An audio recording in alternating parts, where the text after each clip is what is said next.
नमस्कार दोस्तों। आज की इस वीडियो में हम बात करने वाले हैं इंडियन पॉलिटिक्स के एक काफी पॉपुलर और यंग लीडर के बारे में, राघव चड्ढा। अगर आप पॉलिटिक्स को फॉलो करते हैं तो आपने उनकी स्पीचेस जरूर देखी होंगी। उनके बोलने का स्टाइल, कॉन्फिडेंस और फैक्ट्स के साथ आर्गुमेंट रखना काफी लोगों को इम्प्रेस करता है। लेकिन एक बड़ा सवाल भी उठता है, क्या राघव चड्ढा सिर्फ अच्छा बोलते हैं या उनके आइडियाज पर सरकार कोई एक्शन भी लेती है? इस वीडियो में हम 3 इंपॉर्टेंट चीजों पर बात करेंगे। पहला, राघव चड्ढा की बैकग्राउंड और पॉलिटिक्स में एंट्री। दूसरा, उनकी ऑनेस्ट और अग्रेसिव स्पीचेस। तीसरा और सबसे इंपॉर्टेंट, क्या उनके विचारों पर एक्चुअल एक्शन होता है या नहीं। तो वीडियो को एंड तक जरूर देखिए। इस वीडियो को हमने 3 पार्ट्स में डिवाइडेड किया हुआ है। पार्ट 1, कौन है राघव चड्ढा? राघव चड्ढा इंडिया के सबसे यंग और एजुकेटेड पॉलिटिशियंस में से एक माने जाते हैं। उनका बैकग्राउंड काफी स्ट्रॉन्ग है। वो एक चार्टेड अकाउंटेंट रहे हैं और फाइनेंस और पॉलिसीज मैटर्स पर उनकी काफी अच्छी पकड़ मानी जाती है। पॉलिटिक्स में उनकी एंट्री तब हुई जब उन्होंने करप्शन के खिलाफ चल रहे मूवमेंट को सपोर्ट किया। इसी मूवमेंट से एक नई पॉलिटिकल पार्टी बनी जिसका नाम है आम आदमी पार्टी। राघव चड्ढा जल्द ही पार्टी के प्रोमिनेंट फेसेस में से एक बन गए। उनकी सबसे बड़ी स्ट्रेंथ ये है कि वो डिबेट्स में फैक्ट्स के साथ बात रखते हैं और काफी कॉन्फिडेंट तरीके से अपनी बात रखते हैं। इसी वजह से सोशल मीडिया पर भी उनकी स्पीचेस वायरल होती रहती हैं।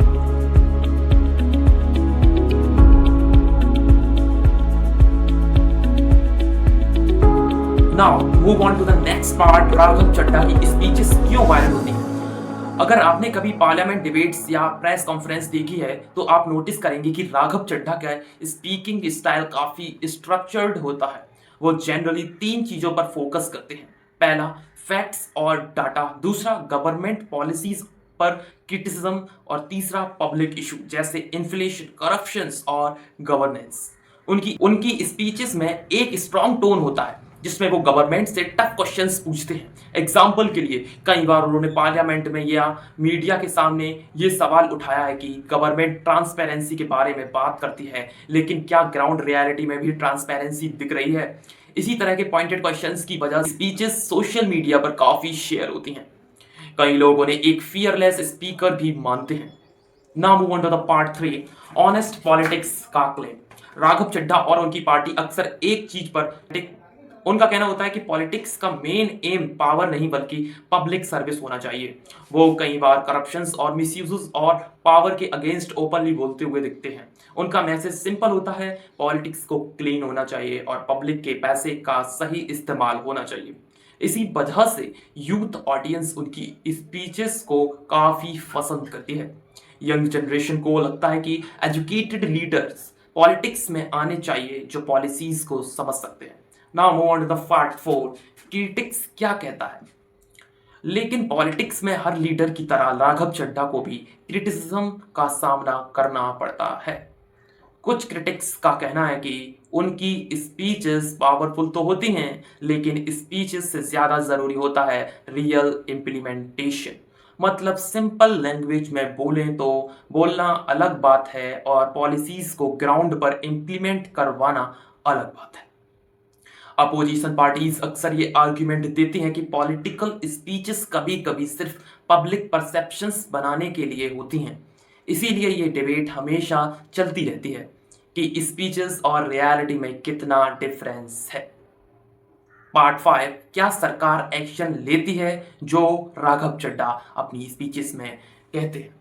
अब आते हैं सबसे इंपॉर्टेंट सवाल पर। राघव चड्ढा कई इशूज उठाते हैं, करप्शन के लेकर, गवर्नेंस प्रॉब्लम्स के लेकर और पॉलिसी के ऊपर। लेकिन क्या गवर्नमेंट उन बातों पर एक्शन लेती भी है या नहीं? इसका आंसर सिंपल नहीं है। पॉलिटिक्स में डिसीजंस काफी कॉम्प्लेक्स होते हैं। कभी कभी अपोजिशन लीडर्स के इश्यूज पर डिबेट होती हैं, कमिटीज बनती हैं और पॉलिसीज डिस्कशंस भी होते हैं। लेकिन कई बार ऐसा भी होता है कि अपोजिशन की बात सिर्फ डिबेट तक ही रह जाती है। इसलिए कई लोग ये भी कहते हैं कि इंडियन डेमोक्रेसी में अपोजिशन का रोल क्वेश्चंस उठाना होता है और गवर्नमेंट का रोल डिसीजन लेना। अगर अपोजिशन स्ट्रॉन्ग क्वेश्चंस नहीं पूछेगी तो अकाउंटेबिलिटी कम हो जाएगी। इसी पर्सपेक्टिव से देखा जाए तो राघव चड्ढा जैसे लीडर्स का रोल इंपॉर्टेंट हो जाता है। यूथ के लिए क्या मैसेज है? एक इंटरेस्टिंग चीज ये है कि राघव चड्ढा का स्टाइल यूथ को काफी अपील करता है। वो एजुकेटेड बैकग्राउंड से आते हैं और मॉडर्न पॉलिटिकल कम्युनिकेशन का यूज करते हैं। उनकी स्पीचेस में इंग्लिश और हिंदी दोनों का मिक्सअप होता है जो यंग ऑडियंस को कनेक्ट करता है। इसे एक मैसेज भी मिलता है इससे एक मैसेज भी मिलता है, इंडिया की पॉलिटिक्स ग्रेजुअली चेंज हो रही है और नए जनरेशन्स के लीडर्स फ्रंट पर आ रहे हैं। कंक्लूजन।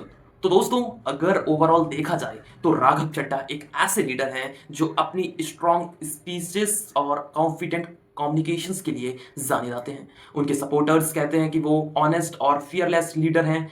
क्रिटिक्स कहते हैं कि स्पीचेस से ज़्यादा ज़रूरी ग्राउंड लेवल एक्शन होता है और सच शायद इन दोनों के बीच कहीं होता है। डेमोक्रेसी में अपोजिशन का काम सवाल उठाना होता है और गवर्नमेंट का काम डिसीजन लेना। इसीलिए ये डिसाइड करना पब्लिक का काम है कि वो लीडर्स को उनकी स्पीचेस से जज करते हैं या उनके रिजल्ट्स से। आपका क्या ओपिनियन है? क्या राघव चड्ढा सिर्फ पावरफुल स्पीचेस देते हैं या उनकी बातें पॉलिटिक्स में रियल चेंज ला सकती हैं? कमेंट में अपनी ओपिनियन जरूर बताएं। अगर वीडियो पसंद आए तो लाइक करें, शेयर करें और चैनल को सब्सक्राइब करना ना भूलें। मिलते हैं नेक्स्ट वीडियो में, तब तक के लिए जय हिंद, जय भारत।